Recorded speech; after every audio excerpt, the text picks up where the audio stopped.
Hello, and welcome back to another episode of the Minnesota State Park Hiking Club Trail Series.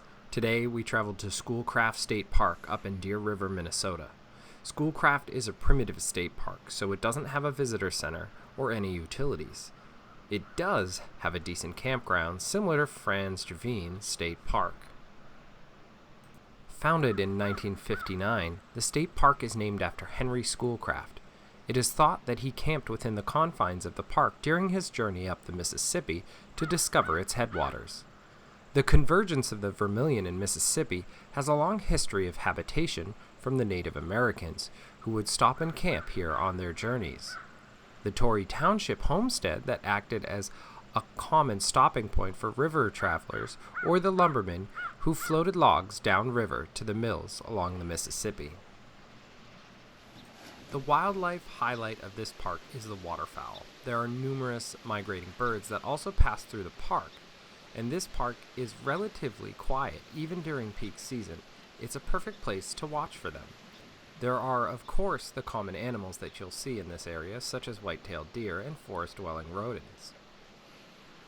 At a total of 225 acres, the park is on the smaller side compared to some of the other state parks we visited, but it doesn't stop it from being a great destination for forest bathing, or peace and quiet you find in the woods or in the fields here. There are red, white, and jack pines, fir trees, and spruce that blanket the ground with a soft coating of pine needles, one of my favorite things to hike on. The park also features numerous large areas of wild rice, which you can see when you look out in the swampy areas.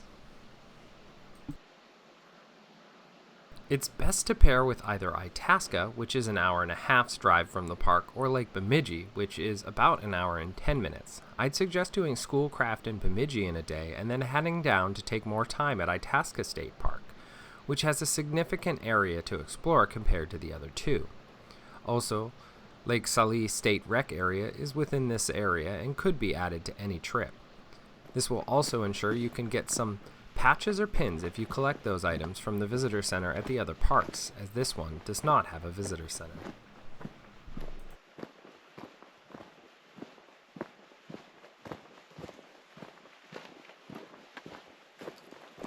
Checking in at 1.8 miles in length, this is one of the shorter trails in the Hiking Club Challenge. The trail is a loop that starts from the parking lot, and you can either head right or left, but either way it returns to the same place.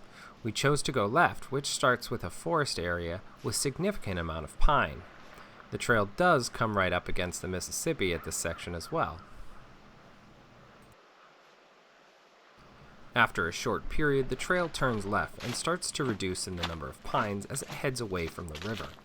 The trail has a significant amount of beautiful trees, especially when we took it in late fall, as the leaves were changing, and while not peak foliage, they were starting to change quite a bit already.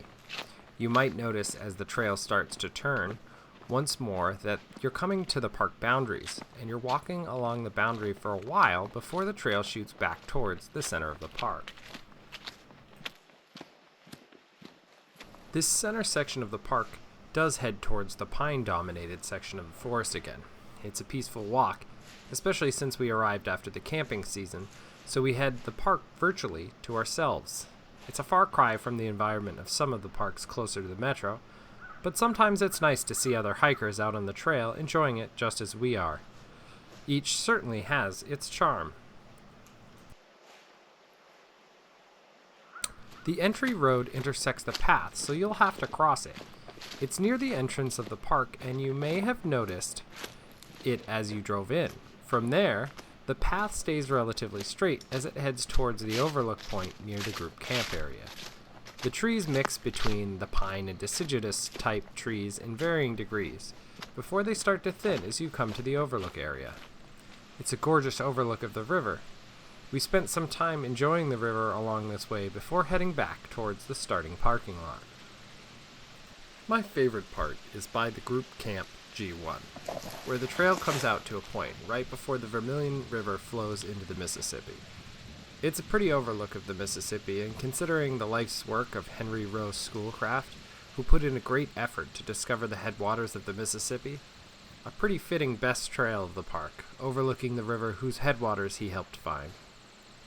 I love water features, and the Mississippi has always held a special place in my heart, as when I was a child it meant we'd finally made it to Minnesota driving in from the east, and later when I attended school right along it. So yeah, this viewing of the Mississippi is my favorite part of this park. Thank you for watching, and if you enjoyed this video, hit the like button.